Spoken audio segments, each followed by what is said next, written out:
Hello दोस्तों, इस video में समझेंगे विभिन्न माध्यमों में ध्वनि की चाल यानी कि साउंड का स्पीड कितना है। कोई भी माध्यम हो, जैसे वायु में ध्वनि की चाल कितना है तो 332 मीटर प्रति सेकेंड, इस तरह याद करते हैं आप लोग। जैसे में जल में ध्वनि का चाल कितना है 1483 मीटर प्रति सेकेंड है, और लोहे में कितना है तो 5130 मीटर प्रति सेकेंड है। इसके बारे में समझते हैं। और विभिन्न माध्यमों में प्रकाश की चाल, ये समझेंगे। दो टॉपिक है इसमें, समझ लेंगे। आइए समझते हैं। ये देखिए, सबसे पहले समझते हैं कि ध्वनि की चाल भिन्न भिन्न होती है कोई भी माध्यम में, विभिन्न माध्यम में।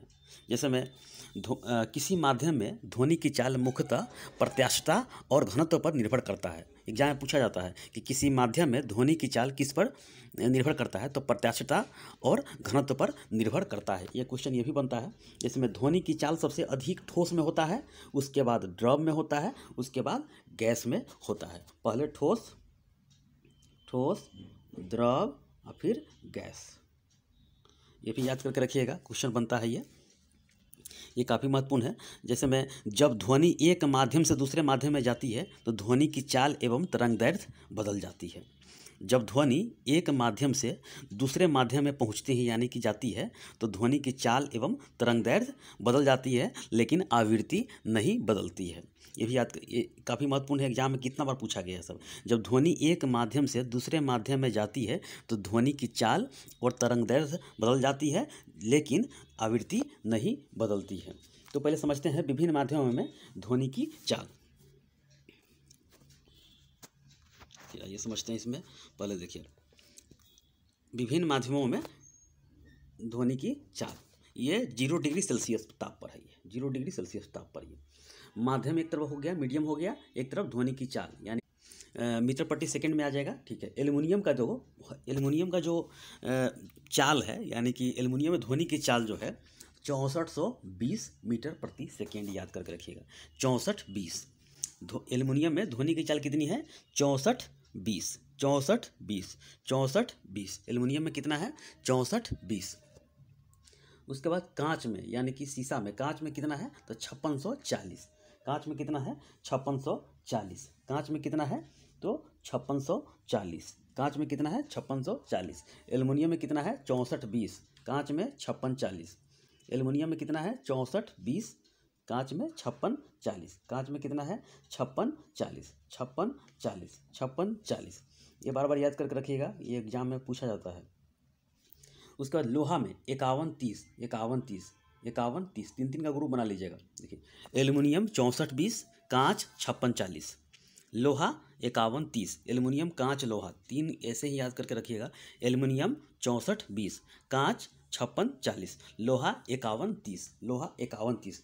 तो देखिए, इधर एल्युमिनियम में हो गया 20, इधर 40, इधर 30। ये भी काफ़ी महत्वपूर्ण है, साइड से याद कर लीजिएगा तो ऑप्शन में आपको सहायता करेगा आंसर देने में। तो एल्युमिनियम में 6420, कांच में 5640, लोहा में 5130। तीन याद हो गया। 6420, 5640, 5130। एल्युमिनियम, कांच, लोहा। एल्युमिनियम, कांच, लोहा। आइए समझते हैं समुद्री जल में।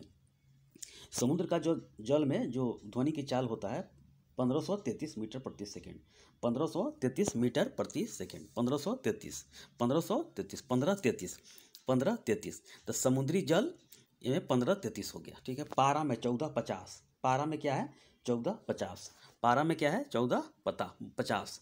पारा में क्या है 1450। समुद्री जल में 1533, पारा में 1450। दो याद करके रखिएगा, पारा और ये लाइन से। देखिए, जल में क्या है कि दो ऑप्शन रहता है कभी एग्जाम में, 1490 रहता है या 1483 रहेगा। ये भी ध्यान करके रखिएगा। तो 1483 ज़्यादातर देखने को मिला है। एक बार 2-3 बार देखे हैं कि 1490 रहता है। तो तीन याद इधर कर लीजिएगा। समुद्री जल 1533, पारा 1450। पारा 1450। तो जल में कितना है 1490 या 1483। हाइड्रोजन में कितना है 1269 हो गया। 1269। एल्कोहल में 1213। एल्कोहल में 1213 और हाइड्रोजन में 1269। 1213, 1269, 1213, 1269। तो हाइड्रोजन 1269 हो गया। हाइड्रोजन कितना हो गया 1269। एल्कोहल में कितना है 1213। दो याद इसको कर लीजिएगा। और भाप में समझते हैं। जो भाप होता है, जिसमें भाप जो उड़ता है, वाष्पन जो होता है भाप, वही 405 मीटर प्रति सेकेंड। 405 मीटर प्रति सेकेंड से ध्वनि गूंजती है उसमें। तो 405 मीटर प्रति सेकेंड, और वायु में 332, ये काफ़ी बार पूछा गया है, 332 मीटर प्रति सेकेंड। तो भाप और वायु ये एक बार याद कर लीजिएगा। तो भाप में कितना है 405, वायु में 332, और कार्बन डाइऑक्साइड CO2 में कितना है 260, CO2 में कितना है 260, भाप में 405 मीटर प्रति सेकेंड, वायु में 332, और CO2 कार्बन डाइऑक्साइड में 260। हाइड्रोजन एल्कोहल एक बार में याद कीजिएगा, हाइड्रोजन एल्कोहल कितना है 1269, एल्कोहल में 1213, और समुद्री जल 1533, पारा 1450, जल 1483। अब 3 इधर हो गया। एल्युमिनियम में कितना है 6420, कांच में 5640, लोहा में 5130। तो ये इतना ही एग्जाम में पूछा जाता है, ये सब स्टैटिक जीके के अंतर्गत आता है। तो ये इतना याद कर लीजिएगा, एग्जाम में 1 नंबर आ जाएगा इसमें। अब समझते हैं विभिन्न माध्यमों में प्रकाश की चाल। विभिन्न माध्यमों में क्या है प्रकाश की चाल। प्रकाश की चाल कितना है, तो एक तरफ माध्यम हो गया, एक तरफ प्रकाश की चाल हो गया।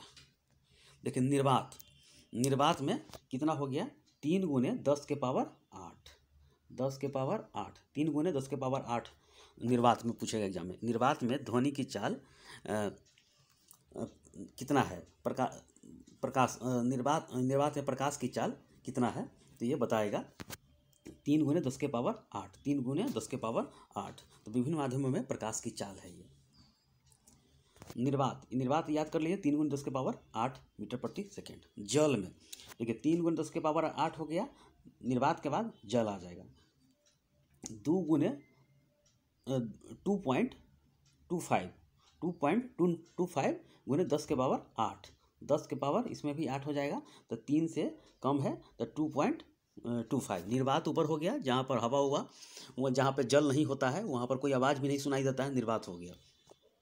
तो 3.25 हो गया। और कांच में कितना है 2 × 10 के पावर 8, तो इधर कितना हो गया 3 2 2। तो याद करके रखिएगा, निर्वात 3 × 10 के पावर 8, जल में हो गया 2.25 × 10 के पावर 8, और कांच में कितना हो गया 2 × 10 के पावर 8। एक लास्ट है नाइलॉन, जिसमें 1.96 × 10 के पावर 8। तो ये चारों याद कर लीजिएगा, चारों कितना बार पूछा गया, बहुत बार पूछा जाता है चारों, अभी भी पूछा जाता है ये। निर्वात, जल, कांच, नाइलॉन। निर्वात कितना हो गया 3 × 10 के पावर 8 मीटर प्रति सेकेंड, जल में कितना हो गया 2.25, कांच में 2 × 10 के पावर 8, नाइलॉन में 1.96। तो इतना याद कर लीजिएगा, ये एग्जाम में टॉपिक से ध्वनि चैप्टर से पूछा जाता है। जिसमें ध्वनि से एक दो और क्वेश्चन बता देते हैं आपको। आइए समझते हैं ध्वनि में। जैसे मैं ध्वनि क्या अध्ययन मैंने कल बताया था कि ध्वनिकी कहलाता है, एकॉस्टिक बोला जाता है।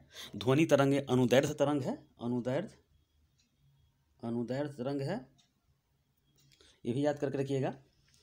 जब ध्वनि एक माध्यम से दूसरे माध्यम में जाती है तो ध्वनि का चाल एवं तरंग दैर्ध्य बदल जाता है, लेकिन आवृत्ति नहीं बदलती है, ये भी याद करके रखिएगा, काफ़ी महत्वपूर्ण है। जैसे में पुल पार करते समय सैनिकों की टुकड़ी कदम मिलाकर नहीं चलती है। क्यों नहीं चलती है? क्योंकि अनुनाद की घटना के कारण पुल टूटने का संभावना बढ़ जाता है। क्योंकि देखिए ये पुल हो गया, इधर सैनिक आ रहा है, सैनिक, तो यहाँ पर पैरेड रोक दिया जाता है, क्योंकि दोनों अगर मिल गया तो दो पुल धंसने का संभावना बढ़ जाता है। अनुनाद में यही होता है, यानी कि वस्तु की आवृत्ति के बराबर बाह्य आवृत्ति हो तो दोलन का आवाज़ अधिक हो जाता है। यानी कि वस्तु की आवृत्ति हो गया, ये वस्तु की आवृत्ति हो गया, अब बाह्य आवृत्ति यानी कि वस्तु की आवृत्ति के बराबर बाह्य आवृत्ति हो, वस्तु के आवृत्ति के बराबर बाह्य आवृत्ति हो तो दोलन का आवाज़ अधिक हो जाता है, और उसमें ये पुल टूटने का चांस बन जाता है। इसीलिए अनुनाद कहा जाता है इसे। रेडियो सिद्धांत इसी पर आधारित है, रेडियो सिद्धांत इसी पर आधारित है। एक होता है विवर्तन, यानी कि दीवारों एवं खिड़कियों को पार करके ध्वनि आना विवर्तन कहलाता है। यानी कि दीवार हो गया, देखिए दीवार हो गया और खिड़की हो गया, इसको पार करके पहुंच गया घर में तो ध्वनि का विवर्तन हो गया, इसलिए विवर्तन उसे कहा जाता है। एक होता है तीव्रता, लक्षण जो होता है ध्वनि का, तीन लक्षण जो होता है, तीव्रता, तारत्व और गुणता। तीव्रता, तारत्व और गुणता। देखिए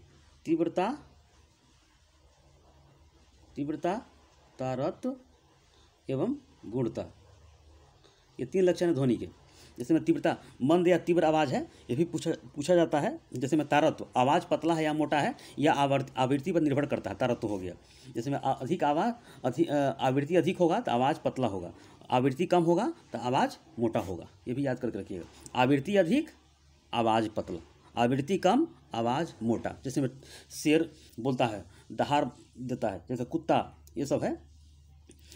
अब उसका कौन है, गुणता। समान तीव्रता और समान तरत्व वाले ध्वनि में अंतर होता है। समान तीव्रता हो गया, ये तीव्र आवाज़ हो गया, और उसका तरत्व के बीच में जो अंतर होता है वही कहलाता है गुणता कहलाता है। तो ये भी एग्जाम में बनता है, तो ये याद करके रखिएगा। ये काफ़ी महत्वपूर्ण क्वेश्चन बनता है ये एग्जाम सब में। जैसे में और भी एग्जाम है, जैसे मैक संख्या इसमें आता है, जो ध्वनि चैप्टर में पढ़ाया जाएगा आपको। मैक संख्या 1 से अधिक हो तो पिंड की चाल पराध्वनिक हो जाती है। यदि मैक संख्या 5 से अधिक हो तो ध्वनि की चाल अति पराध्वनिक हो जाती है। ये भी याद करके रखिएगा। तो ये जो ऐसे में जैसे प्रतिध्वनि होता है, जो ध्वनि किसी दृढ़ दीवार, पहाड़, गहरे कुआं किसी से टकराने से परावर्तित हो जाता है, यानी कि के बाद सुनाई देता है, उसे प्रतिध्वनि कहता है। यानी कि दीवार, पहाड़, गहरे कुआं हुआ, उससे टकरा कर आवाज़ आई, यानी कि परावर्तित होने के बाद सुनाई देता है, उसे प्रतिध्वनि कहता है, यानी कि लौट आना। अस्पष्ट प्रतिध्वनि सुनने के लिए एग्जाम में पूछा जाता है कितनी बार कि अस्पष्ट प्रतिध्वनि सुनने के लिए ध्वनि के स्रोत और परावर्तक सतह के बीच हमारा 17 मीटर की दूरी होना चाहिए। यानी कि स्पष्ट ध्वनि सुनने के लिए 17 मीटर की दूरी होनी चाहिए। देखिए, जब हमारा कान कोई ध्वनि सुनता है, तो उसका प्रभाव हमारे मस्तिष्क पर कितना सेकंड होता है, तो 0.1% होता है। जब हमारा कान कोई ध्वनि सुनता है, कोई आवाज़ बोला, तो उसका हमारे मस्तिष्क यानी कि माथा में हमारे मस्तिष्क पर कितना सेकंड होता है, प्रभाव पड़ता है, तो 0.1 सेकेंड तक यह प्रभाव पड़ता है। ये भी याद करके रखिएगा, काफ़ी महत्वपूर्ण है, क्वेश्चन बनता है ये।